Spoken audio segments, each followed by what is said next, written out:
Puji Tuhan, kita bersyukur kepada Tuhan bahwa kebaikan-Nya dalam kehidupan kita, sekalipun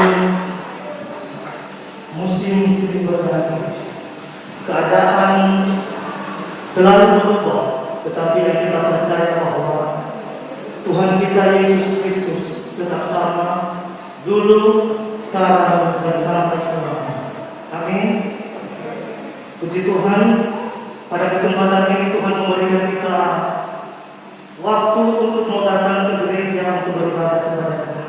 Kita ada karena kemurahan-Nya, kita mau datang kepada Tuhan di dalam pujian dan beribadah, dan di dalam pemberitaan firman Allah.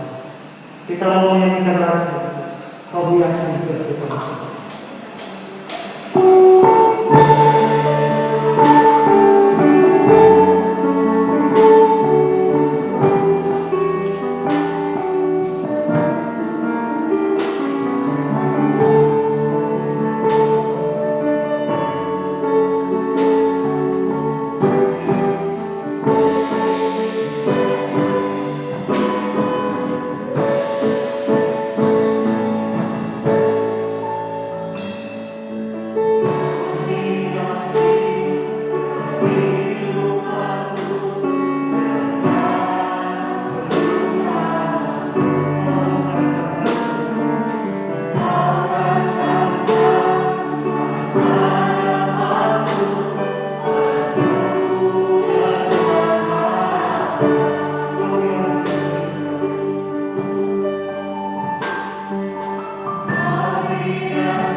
sedang jemaat jauh datang kepadamu, menaikkan syukur kita buat kasih dan pertolongan.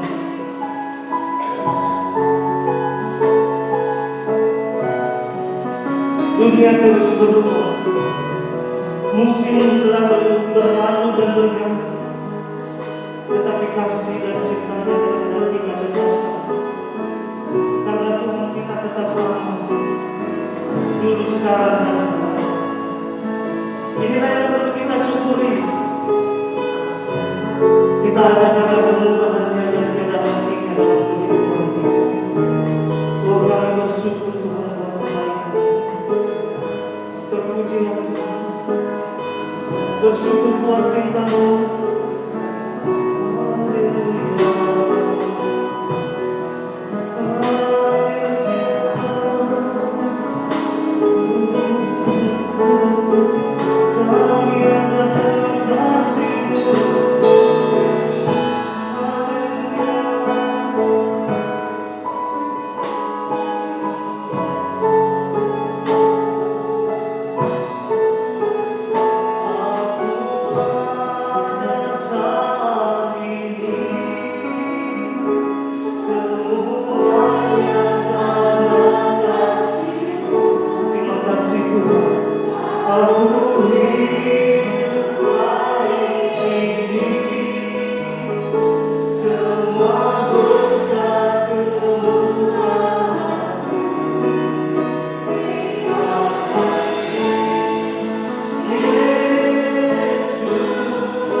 Karena hari yang istimewa yang Engkau karuniakan kepada kami. Engkau begitu baik. Sebagaimana pujian yang kami sudah naikkan kepada-Mu, kami sungguh menyadari Bapa, kami ada semata-mata karena kasih karunia-Mu. Di tengah-tengah situasi kondisi yang sampai hari ini belum menentu, di tengah-tengah krisis yang terjadi, kami tetap merasakan, kami tetap melihat, mengalami kebaikan Tuhan di dalam hidup kami.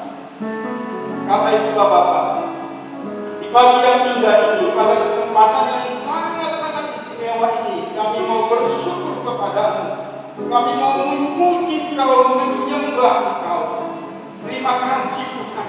Hari ini masih Tuhan beri kesempatan kepada kami beribadah bersama-sama di dalam tempat-Mu kudus ini. Tuhan, kami sungguh menaruh seluruh kehidupan kami. Ketika kami datang ke rumah ini, Kau menilik pikiran kami, Kau menilik hati kami, Kau tahu segala keberadaan kami. Karena itulah Tuhan, kami mohon kekuatan-Mu supaya hari ini, pagi ini kami mampu beribadah kepada-Mu. Kami mohon supaya Kau menguduskan hidup kami, layakkan kami untuk beribadah di hadirat-Mu hari ini. Berkati hamba-hamba-Mu yang Kau telah percayakan untuk memimpin pujian, sehingga pemain musik akan hamba-Mu yang akan menyampaikan kebenaran firman Tuhan. Semua saudara kami yang mengambil bagian dalam pelayanan ini, atas perkenan-Mu kiranya Kau memakai mereka semua. Dan kami semua yang hadir hari ini, Engkau sungguh mau memberkati kami, sehingga seluruh ibadah kami hari ini hanya mendatangkan kemuliaan bagi nama-Mu. Di dalam nama Tuhan kami Yesus Kristus, Allah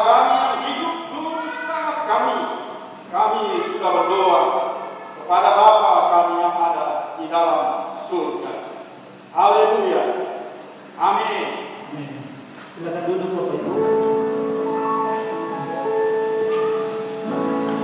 Kita mau bersuka, kita mau memuji Tuhan, kita menyanyikan lagu Langit dan Bumi, pujilah Tuhan. Kita bersama-sama. Kita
Bapa di dalam kerajaan surga, kami sungguh berterima kasih Tuhan untuk hari ini, pagi ini merupakan ibadah tatap muka perdana baik di Johor maupun di Lemahputro, semua karena anugerah Tuhan. Setelah vakum beberapa waktu yang lamanya oleh karena pandemi, saat ini, hari ini, pagi ini, kami diizinkan Tuhan untuk hadir, untuk datang, untuk beribadah, bahkan untuk melayani Tuhan dan juga dengar firman Tuhan. Semua karena anugerah Tuhan. Ini kami Tuhan, biarlah buah bibir pujian yang sudah kami naikkan boleh menjadi bau harum di hadapan Tuhan dan Tuhan yang disenangkan. Dan saat ini Tuhan, kami akan duduk diam, berdiam diri untuk dengar firman-Mu. Mari Tuhan, bicaralah melalui hamba-Mu yang terbatas ini. Biarlah firman Tuhan saja yang menjadi jawaban dalam kehidupan kami. Biarlah firman-Mu saja yang menyatakan karya Tuhan di dalam Kristus nyata dalam kehidupan kami. Dan kami pulang membawa berkat dari kebenaran firman Tuhan ini. Kalau ada kuasa kegelapan yang mengganggu jalannya pemberitaan dan sepanjang ibadah hari ini, kami usir tinggi dalam nama Tuhan Yesus. Darah Yesus yang berkuasa. Roh Kudus tolong hamba, Roh Kudus tolong kami semua. Ini Tuhan, kami siap dengar firman Tuhan. Dalam nama Tuhan Yesus kami sudah berdoa. Amin. Silakan duduk. Mula pertama saya sampaikan kepada kita semua, selamat pagi dan shalom. Shalom, salam sejahtera di dalam kasih Tuhan kita, Yesus Kristus. Bapak Ibu yang dikasih Tuhan, tahukah Bapak Ibu bahwa kehidupan kita, hidup kita ini terdiri dari beberapa keputusan yang kita harus ambil. Keputusan-keputusan yang kita ambil adalah keputusan yang terjadi, yang kita ambil pada beberapa waktu yang lalu. Dan hari ini kita boleh hadir di sini, itu pun merupakan satu keputusan yang kita ambil. Waktu Bapak Ibu mendengarkan pengumuman dari pihak pengurus gereja bahwa tanggal 17 Oktober akan dilaksanakan ibadah tatap muka, maka hati Bapak Ibu Saudara akan tergerak, akan bergelora. Oh, aku mau ikut hadir di dalam ibadah. Maka Ibu, Bapak, Saudara semua memutuskan untuk mengambil keputusan, aku mau ikut. Dan nyatanya Bapak Ibu hadir di sini, Bapak Ibu hadir duduk di tempat ini untuk beribadah. Apa yang Bapak Ibu putuskan pada waktu yang lalu terjadi hari ini. Dan begitu pula apa yang Bapak Ibu putuskan hari ini, itu menentukan langkah kehidupan Bapak Ibu pada waktu-waktu yang mendatang. Pagi ini tema khotbah yang ditetapkan oleh Gembala Penatua GKGA kepada kita semua pada hari ini adalah kebenaran Injil dasar keputusan yang benar. Kebenaran Injil dasar keputusan yang benar. Mari kita buka kebenaran firman Tuhan di dalam Alkitab kita semua, di dalam Lukas pasal yang ke-12. Lukas 12 ayat yang ke-49 sampai 59. Lukas 12 ayat 49 sampai ayat yang ke-59. Nanti saya minta tolong bantuan Saudara Melianus untuk membaca. Silakan. Aku datang untuk melemparkan api ke bumi, dan betapakah aku harapkan api itu telah menyala? Aku harus menerima baptisan.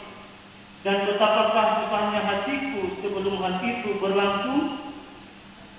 Kamu menyangka bahwa aku datang untuk membawa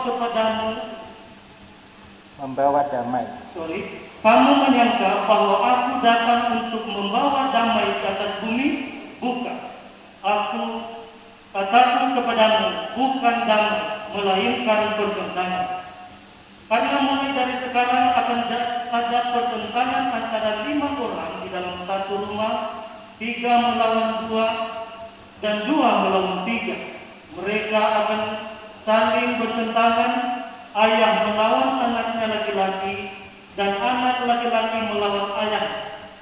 Ibu melawan anaknya perempuan, dan anak perempuan melawan ibunya. Ibu mertua melawan menantunya perempuan, dan menantu perempuan melawan ibu mertuanya. Yesus berkata pula kepada orang banyak, apabila kamu melihat awan naik sebelah barat, segera kamu berkata, akan datang hujan, dan hal itu memang terjadi.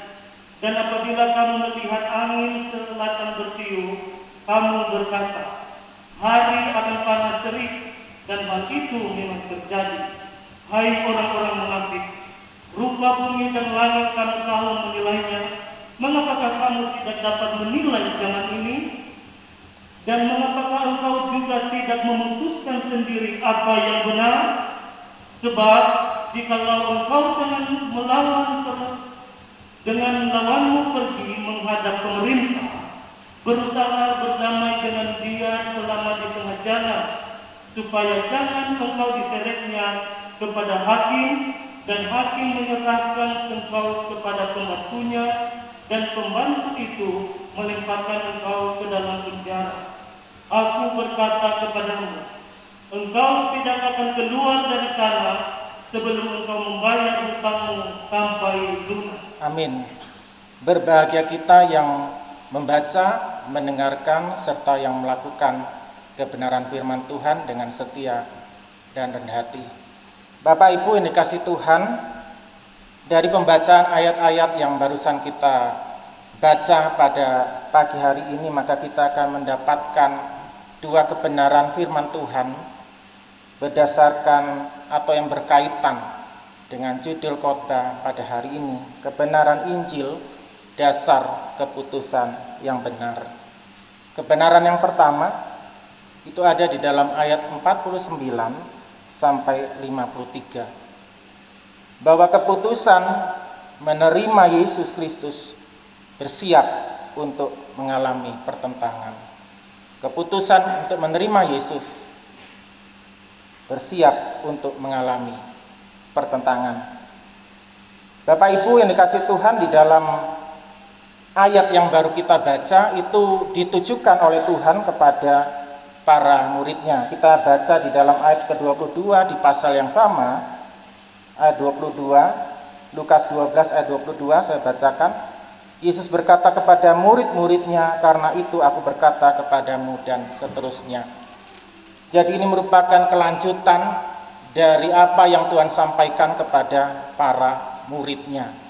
Minggu lalu kita sudah terima bagaimana Tuhan mengajar para muridnya sebagai para hamba Tuhan untuk bersiap sedia, untuk berjaga-jaga bila mana Tuhan itu akan datang kembali. Dan apabila Tuhan itu datang ketika para hamba bersiap sedia untuk melayani, maka berbahagialah para hamba itu. Tetapi di dalam ayat 48 dikatakan bahwa ada satu ancaman apabila hamba itu sudah menerima banyak hal tetapi tidak melakukan apa yang menjadi kehendak Tuhannya, maka dia banyak dituntut, banyak menerima pukulan. Di dalam ayat yang ke-49, di situ dikatakan firman Tuhan katakan, aku datang untuk melemparkan api ke bumi, dan betapakah aku harapkan api itu telah menyala. Kalau kita kaitkan di dalam ayat 48, maka api ini berbicara soal penghakiman yang akan datang. Bapak Ibu, ketika Tuhan berbicara soal api, ketika Tuhan berbicara soal baptisan yang hendak dia terima, ketika Tuhan berkata tentang adanya pertentangan, tentang adanya perpisahan, maka di dalam hati pikiran para murid, mereka akan mengambil kesimpulan ketika menerima Yesus, ketika merespon akan panggilan Tuhan, mereka akan dihadapkan kepada pertentangan, kepada perpisahan. Bapak Ibu yang dikasihi Tuhan, di dalam ayat yang ke-50, di situ Tuhan katakan, aku harus menerima baptisan, dan betapakah susahnya hatiku sebelum hal itu berlangsung. Baptisan apa yang dimaksud di dalam ayat ini? Kalau kita merujuk kepada Markus pasal yang ke-10, mari kita baca. Markus 10 ayat 38 dan 39. Markus 10 ayat 38 dan 39. Tetapi kata Yesus kepada mereka, "Kamu tidak tahu apa yang kamu minta. Dapatkah kamu minum cawan yang harus kuminum dan dibaptis dengan baptisan yang harus kuterima?" Jawab mereka, "Kami dapat." Yesus berkata kepada mereka, "Memang kamu akan minum cawan yang harus kuminum dan akan dibaptis dengan baptisan yang harus kuterima." Jadi berbicara tentang baptisan dalam konteks ini berbicara tentang kematian yang akan dialami oleh Tuhan. Kematian yang akan dialami oleh Tuhan. Tadi di dalam ayat 49 dikatakan ada api penghakiman. Di dalam ayat ke-50 Tuhan berbicara tentang kematian yang akan dialaminya. Dan di dalam ayat 49 kita kembali ke Lukas 12 ayatnya yang ke 51, 52, 53 kita melihat bahwa Tuhan memberitahu bukan damai sejahtera yang Dia bawa, tetapi adanya pertentangan. Atau di dalam ayat yang lain, terjemahan lain dikatakan ada perpisahan satu dengan yang lain. Bahwa kedatangan Tuhan itu membawa pertentangan. Mungkin Bapak Ibu akan berpikir dalam hati, loh kok bisa? Tuhan kan datang untuk membawa damai. Kok bisa? Tuhan datang untuk membawa pertentangan. Mungkin Bapak Ibu akan bertanya-tanya. Di dalam ayat yang lain dikatakan firman Tuhan, bukan hanya pertentangan, tetapi Tuhan itu membawa pedang. Kita baca di dalam Matius pasal yang ke-10, ayat 34 dan 35. Di situ Tuhan langsung katakan bukan hanya pertentangan tetapi pedang. Coba Bapak Ibu kita semua baca di Matius pasal yang ke-10 ayat 34 dan 35. "Jangan kamu menyangka bahwa aku datang untuk membawa damai di atas bumi. Aku datang bukan untuk membawa damai, melainkan pedang. Sebab aku datang untuk memisahkan orang dari ayahnya, anak perempuan dari ibunya, menantu perempuan dari ibu mertuanya." Ya, terima kasih. Bapak Ibu mungkin bertambah bingung, loh. Katanya Tuhan datang untuk membawa damai. Katanya Tuhan datang untuk membawa sentosa dalam kehidupan kita orang percaya. Loh, ini kok malah ada pedang. Loh, ini kok malah Tuhan memisahkan saya dengan orang tua saya. Tuhan memisahkan saya dengan saudara saya. Apa ini maksudnya? Apa yang dimaksud dari firman Tuhan? Tuhan datang membawa pertentangan, Tuhan datang membawa perpisahan. Bahkan Tuhan datang membawa pedang. Maksud dari ayat tersebut dikatakan bahwa kehadiran Tuhan, kehadiran Yesus di tengah-tengah umat manusia itu membutuhkan respon dari manusia. Membutuhkan respon dari manusia. Nah, ketika kita merespon kehadiran Tuhan, menerima Yesus sebagai satu-satunya penolong, sebagai satu-satunya Tuhan dan Juru Selamat, maka disitulah terjadi pertentangan. Maka disitulah terjadi perpisahan. Hal ini terjadi juga dalam kehidupan para murid. Bapak Ibu kalau membaca di dalam Kisah Rasul, ketika Tuhan sudah naik ke surga, Dia sudah mati, bahkan pada hari yang ketiga Dia bangkit, dan Dia naik ke surga.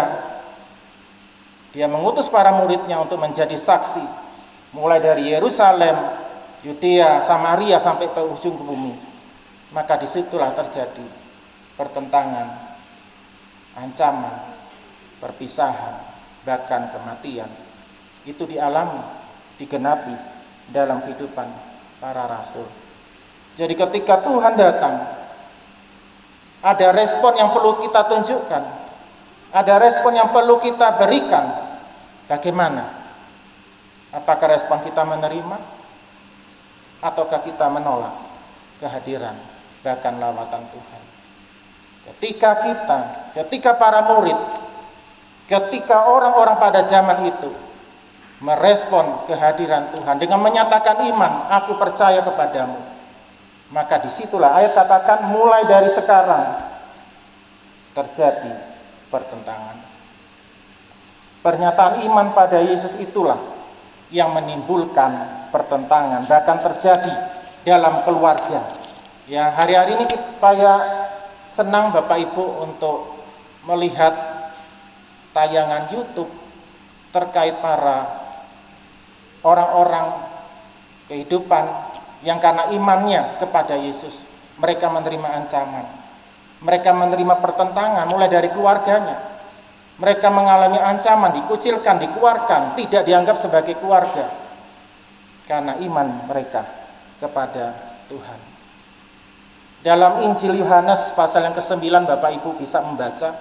Di situ dikatakan bahwa ada satu orang buta yang buta sejak lahirnya, dan ketika dia mengalami lawatan Tuhan, dia mengalami jamahan Tuhan, maka terjadilah perpecahan, maka terjadilah pertentangan di antara dia dan orang tuanya, di antara orang Farisi yang melihat keadaannya yang sudah dicelikan. Mari kita baca di dalam Yohanes 9 ayat yang ke-20 dan 22. Yohanes 9 ayat 20 dan 22. Jawab orang tua itu, yang kami tahu ialah bahwa dia ini anak kami dan bahwa ia lahir buta. Orang tuanya berkata demikian karena mereka takut kepada orang-orang Yahudi, sebab orang-orang Yahudi itu telah sepakat bahwa setiap orang yang mengaku dia sebagai Mesias akan dikucilkan. Ya. Jadi orang tuanya sendiri tidak mengakui keberadaannya. Karena apa? Karena takut. Ketika anaknya mendapat lawatan Tuhan, merespon kepada lawatan Tuhan, maka terjadilah orang tua tidak mengakui keberadaannya. Apalagi yang terjadi di dalam ayatnya yang ke-16. Coba dibaca pasal yang sama, Yohanes 9. Maka kata sebagian orang-orang Farisi itu, orang ini tidak datang dari Allah, sebab ia tidak memelihara hari Sabat. Sebagian pula berkata, bagaimanakah seorang berdosa dapat membuat mukjizat yang demikian? Maka timbullah pertentangan di antara mereka. Maka timbullah pertentangan. Mulai dari orang tua tidak mengakui kehidupan dari orang buta ini yang mengalami lawatan Tuhan.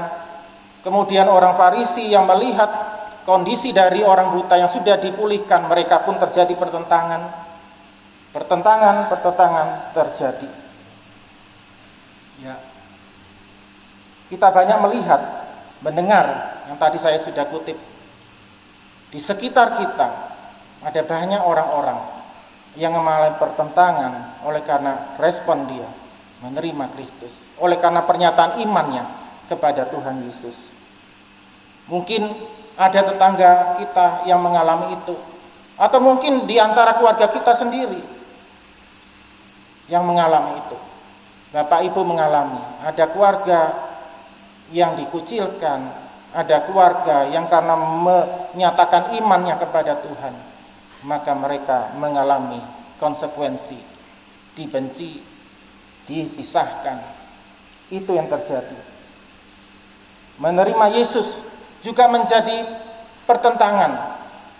Bukan hanya di keluarga kita, kalau saya merenungkan, membaca kebenaran firman Tuhan, pertentangan pun terjadi dalam kehidupan kita, dalam hidup kita. Ketika kita menundukkan diri kita, menyerahkan diri kita kepada Tuhan, mempersilakan Tuhan sebagai satu-satunya Tuhan dan Juru Selamat, memerintah dalam hati kita, memerintah dalam kehidupan kita, maka terjadi konflik dalam kehidupan kita. Itu menjadi pengalaman saya, Bapak Ibu. Bagaimana kehidupan saya harus menuruti apa yang menjadi kehendak Tuhan. Kehendak daging, kehendak roh bertentangan dalam kehidupan saya.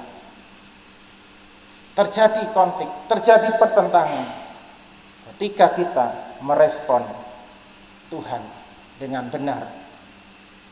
Semua yang gelap, semua yang dosa, apa yang jahat yang dinyatakan oleh firman Tuhan, itu kita harus buang. Dan waktu kita membuang itu, waduh, kita mengalami pertentangan, konflik batin. Tetapi syukur kepada Tuhan bahwa Tuhan mengaruniakan rohnya untuk menguatkan kita agar kita berkemenangan di dalam proses menerima dan merespon Tuhan. Pertentangan terjadi di dalam batin kita. Jangan kita kompromi dengan apa yang namanya dosa. Ketika kita merespon menerima Yesus, jangan kita meninakbobokkan kehidupan kita dengan hal-hal yang berbau kedagingan, dengan hal-hal yang berbau dosa. Karena apa? Karena kita sudah dimerdekakan oleh Tuhan. Kita adalah ciptaan baru di dalam Tuhan. Efesus 4 ayat 17 kita akan baca. Efesus 4 ayat 17. Sebab itu kukatakan dan kutegaskan ini kepadamu di dalam Tuhan. Jangan hidup lagi sama seperti orang-orang yang tidak mengenal Allah dengan pikirannya yang sia-sia. Lanjut. Dan pengertiannya yang gelap, jauh dari hidup di persekutuan dengan Allah, karena kebodohan yang ada di dalam mereka dan karena kedegilan hati mereka. Ya, kalau Bapak Ibu terima kasih, kalau Bapak Ibu baca seterusnya, maka itulah yang terjadi dalam kehidupan yang sudah dibaharui. Kehidupan yang menerima Kristus sebagai Tuhan, sebagai Raja dalam kehidupan. Ada pertentangan. Di sini dikatakan ayat 17, jangan lagi hidup seperti orang-orang yang tidak mengenal Allah. Apa itu? Yang pikirannya sia-sia. Ketika kita menerima Tuhan, maka pikiran kita bukan memikirkan hal yang sia-sia, bukan memikirkan hal yang bodoh, tetapi pikiran kita dikuduskan, disucikan untuk memikir hal yang berguna, untuk memikirkan hal-hal yang membangun. Bagaimana kita menjadi berkat, bagaimana suami menjadi berkat bagi istrinya, bagi orang tua, bagaimana orang tua mendidik, membina, membesarkan anak di dalam takut akan Tuhan. Orang yang tidak merespon akan kebenaran firman Tuhan, pengertiannya gelap, jauh dari hidup persekutuan dengan Allah. Di dalam ayat yang ke-18 dikatakan jauh, karena kebodohan yang ada di dalam mereka dan karena kedegilan hati mereka. Hati yang dekil itu juga menjadi konflik. Bagaimana seorang suami yang keras dihadapkan dengan istri yang sudah dilembutkan hatinya oleh Tuhan, terjadi pertentangan, terjadi konflik. Tetapi kita tidak berhenti pada konflik tersebut. Kita tidak berhenti pada perpisahan tersebut. Karena ayat yang tadi kita baca, kita kembali di dalam Lukas pasal yang ke-12. Lukas pasal yang ke-12. Di situ dikatakan, Tuhan katakan mereka akan saling bertentangan, ayah melawan anaknya laki-laki dan anak laki-laki melawan ayahnya, ibu melawan anaknya perempuan dan anak perempuan melawan ibunya, ibu mertua melawan menantunya perempuan dan menantu perempuan melawan ibu mertuanya. Terjadi pertentangan, terjadi perpisahan, tetapi bukan kita membenci. Firman Tuhan tidak katakan ketika kita bertentangan dengan orang tua yang belum mengenal Tuhan, maka Tuhan katakan kita harus membenci orang tua kita seperti itu. Tidak, ayat ini tidak menyatakan seperti itu. Ayat ini menyatakan bahwa ketika kita merespon menerima Kristus sebagai Tuhan, maka mereka melihat ada suatu perbedaan yang beda dengan mereka. Karena ada antara gelap dan terang tidak bisa disatukan. Itu perbedaan itu yang menjadi pertentangan. Tetapi kita yang ada di dalam Kristus, yang sudah merespon kebenaran firman Tuhan, menerima Kristus, kita tidak membenci orang tua kita yang nyata-nyata belum kenal Tuhan. Kita tidak membenci saudara kita yang nyata-nyata belum kenal Tuhan. Jadi ayat ini menyatakan justru mendorong kita, mendorong saya, mendorong Bapak Ibu. Ketika tidak ditentang, ketika terjadi konflik dalam keluarga kita yang belum kenal Tuhan, kita doakan mereka. Kita bawa mereka dalam doa agar Tuhan menjamah mereka, pada waktunya Tuhan, pada kesempatan yang Tuhan berikan. Tuhan mengajar seperti itu.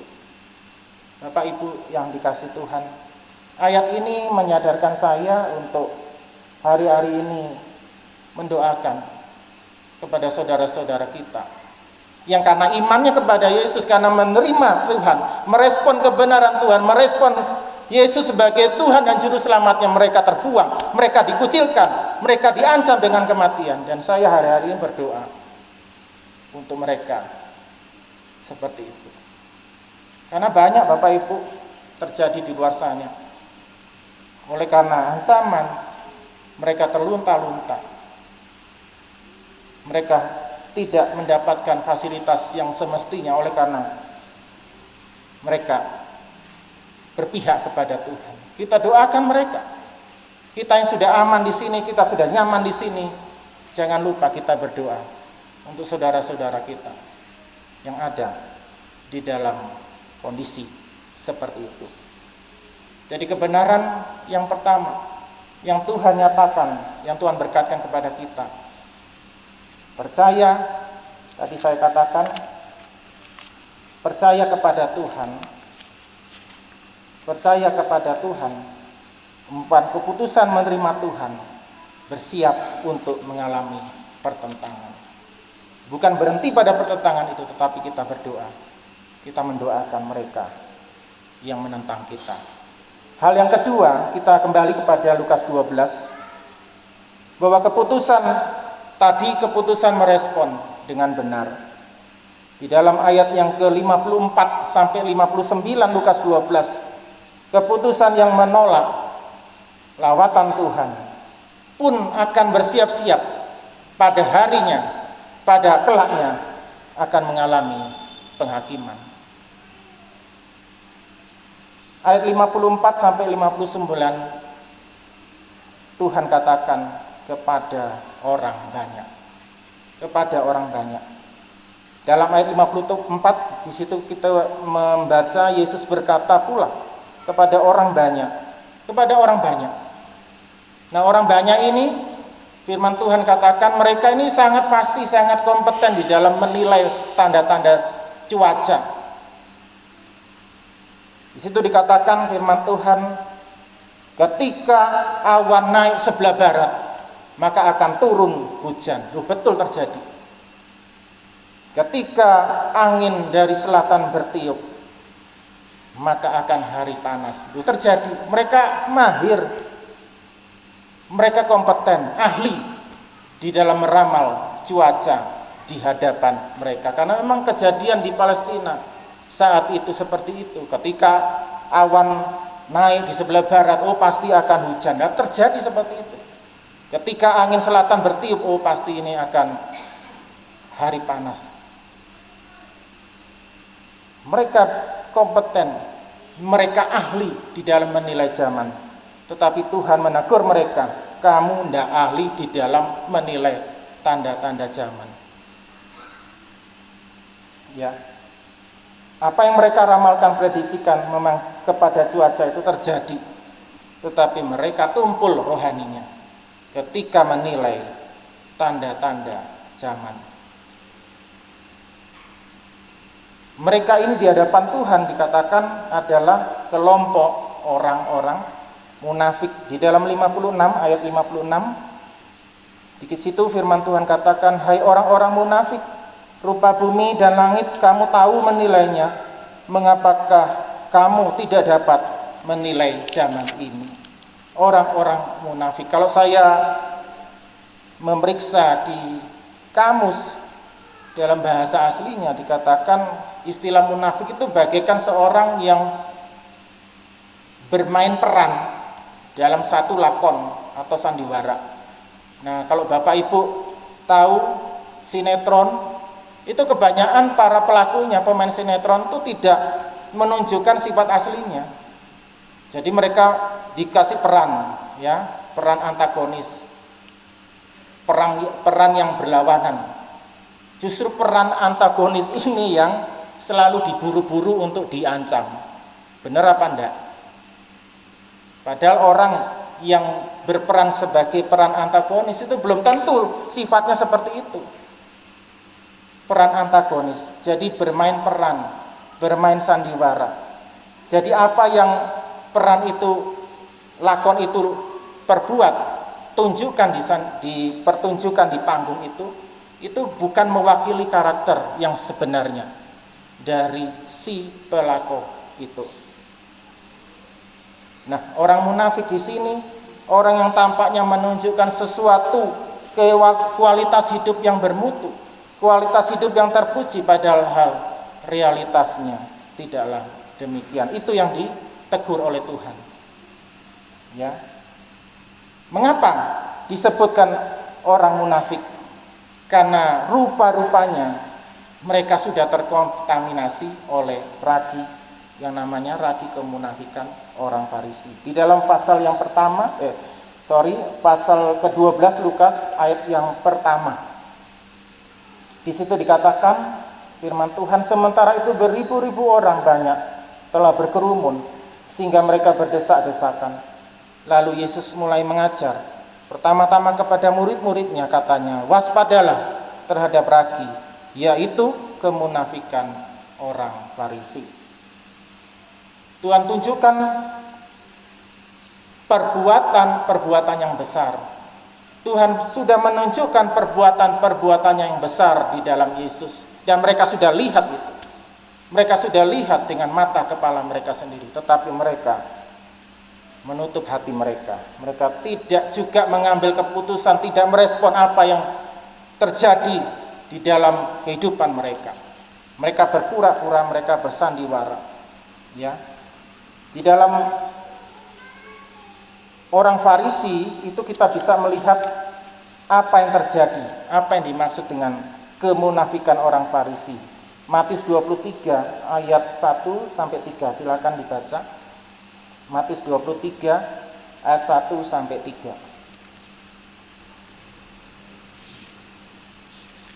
Maka berkatalah Yesus kepada orang banyak dan kepada murid-muridnya, katanya, ahli-ahli Taurat dan orang-orang Farisi telah menduduki kursi Musa.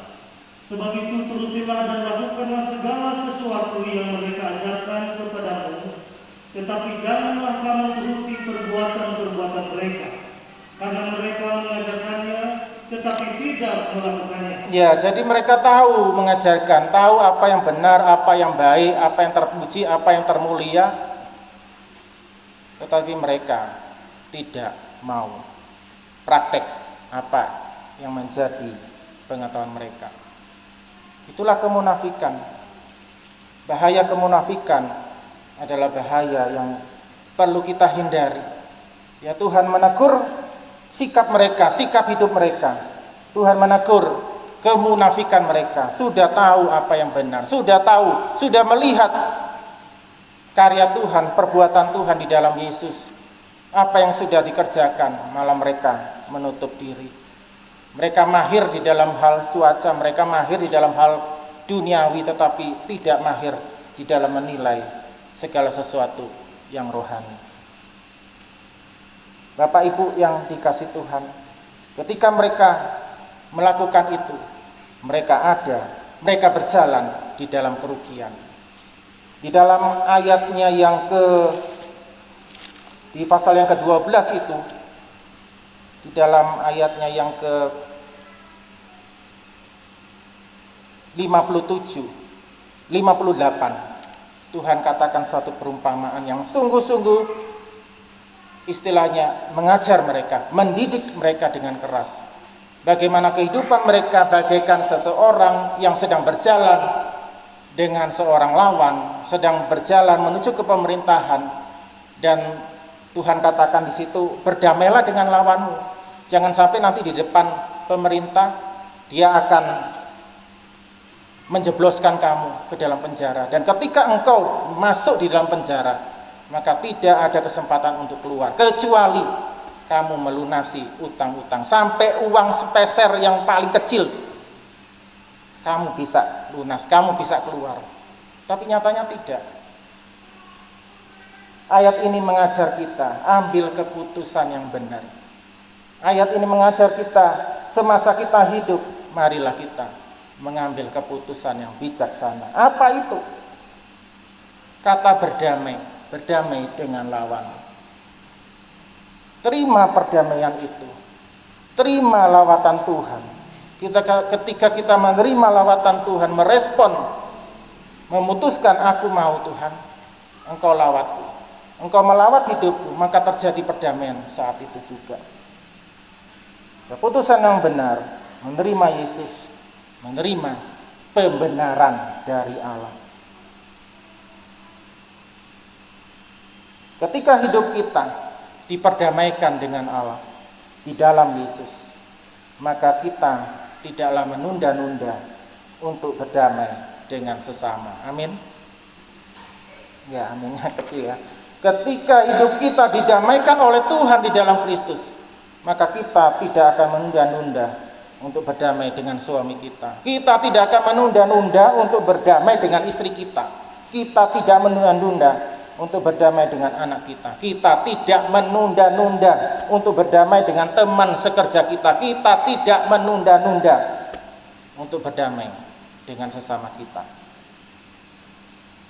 Firman Tuhan hari ini mengajar saya dan Bapak Ibu Saudara, jangan kita bersandiwara dengan menyatakan, oh diriku baik kok, aku tidak bermasalah. Padahal sebetulnya sikap kita, sikap saya sedang menolak lawatan Tuhan. Tuhan katakan kita sedang berjalan. Kita melakukan suatu perjalanan. Perjalanan dari mana? Untuk menuju pada satu titik.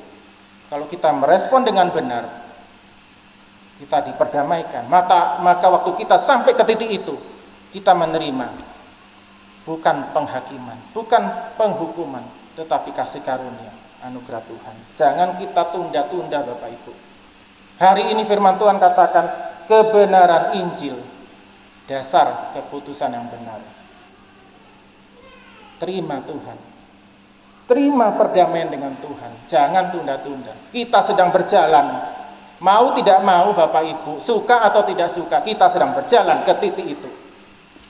Dan Tuhan sudah memberikan solusi bagi kita.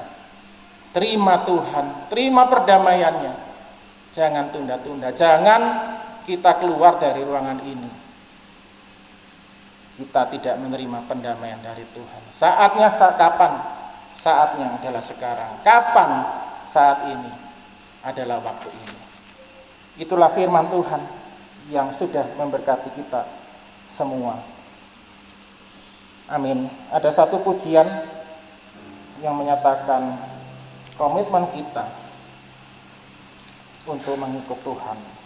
Apapun yang terjadi, kita naikkan pujian ini, mengikut Yesus keputusanku. Dengan lambat ya.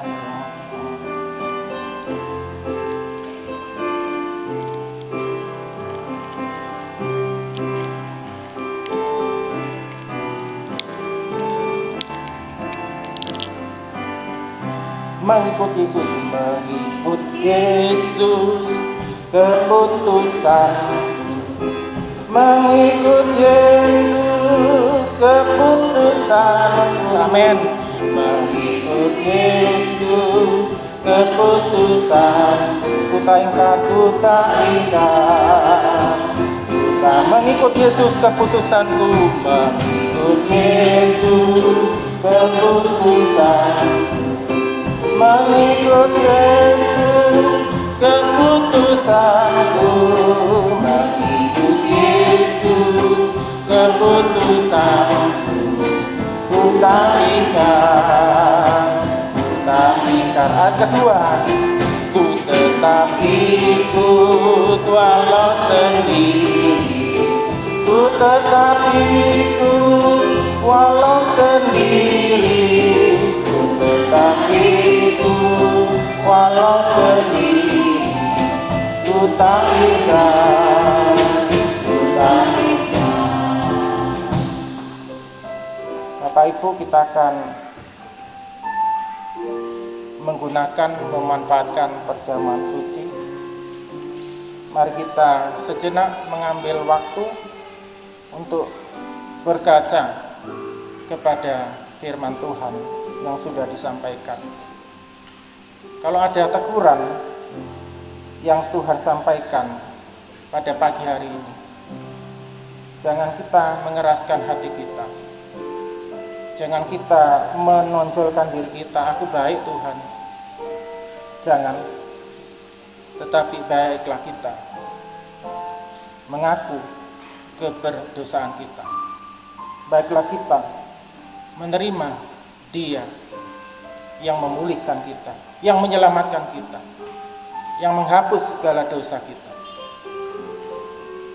Jangan kita bersandiwara, karena apa yang kita lakukan semua terbuka di hadapan Tuhan. Mari kita bangkit berdiri, kita naikkan pujian ini dengan lambat. Mengikut Yesus, sementara kita memegang perjamuan suci di tangan kita masing-masing.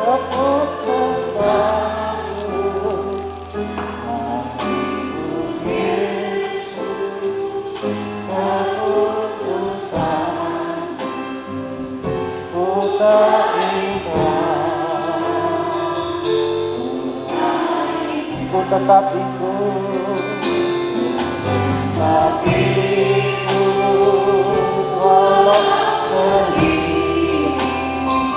Ku tetap ikut walau sendiri. Ku tetap ikut walau sendiri. Ku tak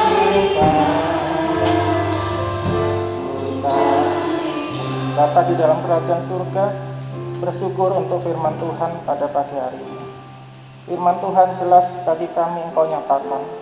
Ketika kami merespon, ketika kami memberikan keputusan menerima Kristus sebagai satu-satunya Tuhan dan Juru Selamat, maka di situ terjadi pertentangan, terjadi konflik. Kami mau Tuhan, walaupun apapun yang terjadi, karena kami mengikut Tuhan.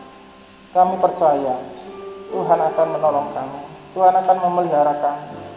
Kami berdoa untuk saudara-saudara kami yang oleh karena iman percaya kepada Yesus, mereka mengalami aniaya, mereka mengalami pengucilan, mereka mengalami hambatan. Kami berdoa di dalam nama Tuhan Yesus, Tuhan lawat mereka, Tuhan kuatkan iman mereka, agar mereka pun boleh menjadi saksi bagi keluarga mereka masing-masing. Ada banyak jiwa yang perlu keselamatan di dalam Tuhan.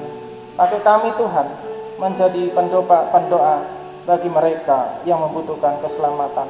Pakai kami Tuhan menjadi alat-Mu untuk memberitakan kebenaran-Mu kepada orang lain. Ketika kami menerima firman Tuhan, kami tidak mau bersandiwara, kami tidak mau berlaku pura-pura. Ketika Tuhan tunjukkan kesalahan dosa kami, ini kami Tuhan, tegur kami, pulihkan kami, ampuni kami Tuhan. Sucikan dengan darah anak domba Allah yang kudus. Karena kehidupan kami mau hidup bersama dengan Tuhan. Kami tidak mau menjadi orang yang rugi ketika mempertahankan kesalahan, mempertahankan kebodohan rohani, maka ujungnya adalah penghukuman, maka ujungnya adalah penghakiman. Kami tidak mau seperti itu. Kami mau Tuhan menolong kami. Kami mau percaya kepada-Mu. Terima kasih Tuhan, terima kasih. Dalam nama Tuhan Yesus, dengar doa kami. Mari Bapak Ibu kita angkat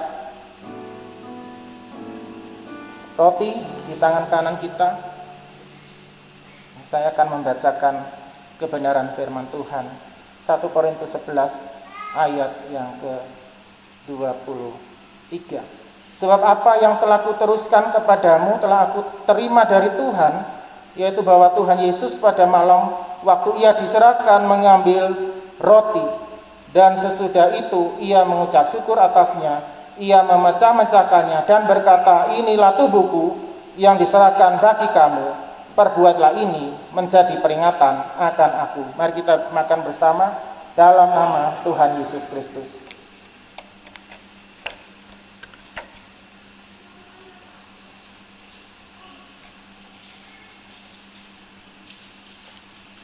Amin. Kita siapkan cawan, hati-hati. Kita buka pelan-pelan. Setelah terbuka, kita angkat pelan-pelan dengan tangan kanan kita lebih tinggi dari kepala kita. Demikian firman Tuhan.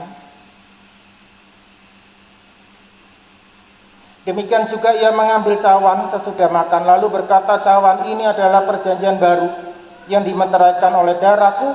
Perbuatlah ini setiap kali kamu meminumnya menjadi peringatan akan aku. Kita minum bersama dalam nama Tuhan Yesus.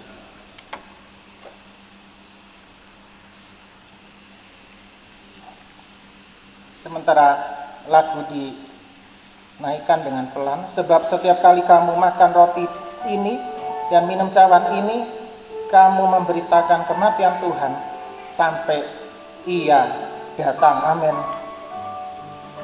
Gunakan waktu untuk bersyukur kepada Tuhan. Berikan syukur kita kepada Tuhan. Kita berterima kasih kepada Tuhan. Kita berterima kasih kepada Tuhan.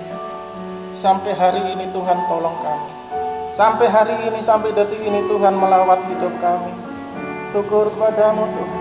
Terima kasih Tuhan. Ucapkan syukur kepada Tuhan. Ucapkan syukur kepada Tuhan atas lawatannya terjadi dalam keluarga kita. Ucapkan syukur kepada Tuhan karena Tuhan sudah selamatkan kita. Ucapkan syukur kepada Tuhan karena Tuhan mau memakai kita menjadi alat berdoa bagi orang-orang yang teraniaya oleh karena iman kepada Yesus. Terima kasih Tuhan, syukur padamu Tuhan. Terima kasih Tuhan, terima kasih Tuhan. Terima kasih Tuhan, terima kasih Tuhan, terima kasih Tuhan. Syukur kami naikkan, terima kasih Tuhan. Terima kasih Tuhan, terima kasih Tuhan. Terima kasih Tuhan, terima kasih Tuhan. Turunkan kerangan kita, Bapa di surga, kami berdoa untuk seluruh jemaat yang sudah hadir tanpa terkecuali, pria wanita, besar kecil, tua muda, dalam keberadaan mereka, dalam apapun yang mereka kerjakan, apapun yang mereka usahakan, Tuhan kiranya memberkati. Kalaupun ada permasalahan, kiranya Tuhan tunjukkan solusi melalui firman Tuhan yang sudah kami terima. Ajar kami Tuhan untuk tunduk, ajar kami Tuhan untuk berserah, bersandar kepada Tuhan. Terima kasih Tuhan, terima kasih. Segala puji, hormat bagi Tuhan. Hanya di dalam nama Tuhan Yesus kami berdoa. Amin. Silakan duduk Bapak Ibu. Ada tayangan video yang terkait dengan progres.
Bapak Ibu ini kasih Tuhan, kita tetap berdoa untuk ibadah kita, karena ibadah tatap muka sudah Tuhan izinkan kita laksanakan mulai hari ini.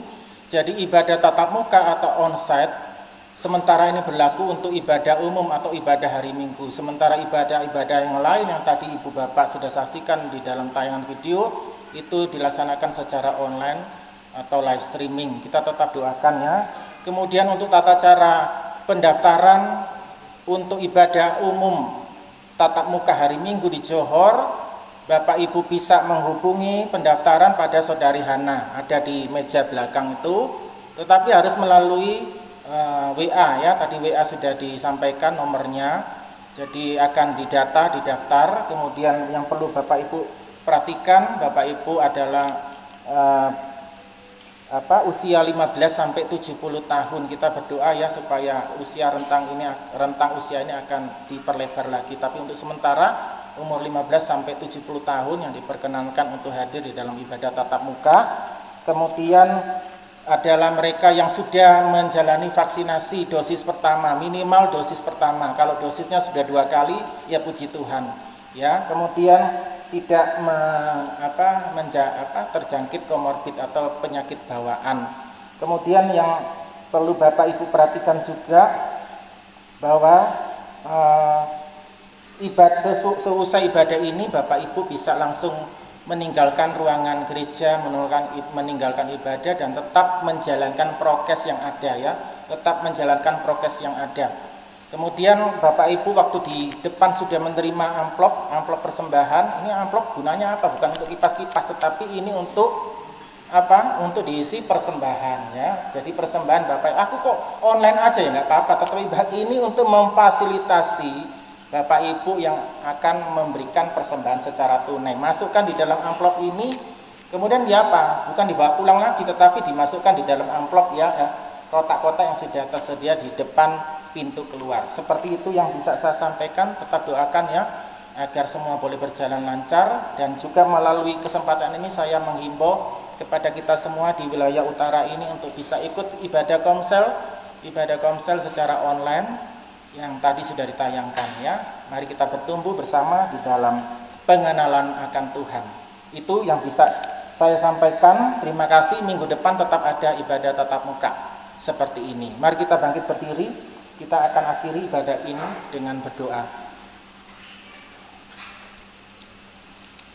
Bapa di surga, kami berterima kasih Tuhan untuk ibadah yang Tuhan sudah berkati dari awal, pertengahan hingga akhirnya. Kami tetap berdoa Tuhan untuk ibadah-ibadah yang sudah dijadwalkan, yang tadi sudah ditayangkan. Kami berdoa kiranya Tuhan memakai para hamba-Mu yang sudah dipersiapkan untuk melayani ibadah tersebut. Berdoa kepada kami semua agar Tuhan memberikan kekuatan, kesehatan dan juga kesempatan agar kami dapat mengikuti setiap ibadah yang sudah diberkatkan kepada kami semuanya. Sementara kami akan pulang, kiranya Tuhan akan menyertai kami, jadikan kami saksi-Mu di tengah-tengah kami, di tengah-tengah keluarga kami, dan apapun yang kami kerjakan, biarlah kami kerjakan dengan rasa ucapan syukur. Kami tetap bersandar kepada pertolongan dari Allah Roh Kudus. Berdoa untuk pemerintahan kami berdoa agar pemerintahan kami Tuhan berkati, khususnya di dalam menangani pandemi COVID-19 ini. Kami berterima kasih karena level demi level sudah Tuhan berikan level yang terbaik sehingga kami boleh beribadah. Berkati kota kami, berkati tentara kiri kanan kami, berkati pengurus RT RW di mana kami berada. Berkati gereja kami mulai ke gembala, penatua, bahkan seluruh majelis yang ada, para full timer GKGA. Tuhan memberkati setia, mahasiswa setia, pengurus, bahkan sampai pada pimpinannya Tuhan juga memberkati. Terima kasih Tuhan, terima kasih. Bapak Ibu, mari kita arahkan hati, segenap pikiran kita, segenap kehidupan kita untuk menerima berkat dari Tuhan. Kiranya berkat penyertaan, kasih yang agung dari Allah Bapa, dan berkat kasih sayang, keselamatan di dalam Tuhan Yesus, dan berkat pemeliharaan, berkat bimbingan, kekuatan, penghiburan dari Roh Kudus ketiga yang esa menjadi berkat bagi kita semua mulai siang hari ini sampai Maranatha Tuhan datang kembali. Pulanglah dengan membawa berkat dari Tuhan sendiri. Di dalam nama Tuhan Yesus kami sudah berdoa dan mengucap syukur. Amin. Selamat pagi Bapak Ibu semua, Tuhan Yesus memberkati.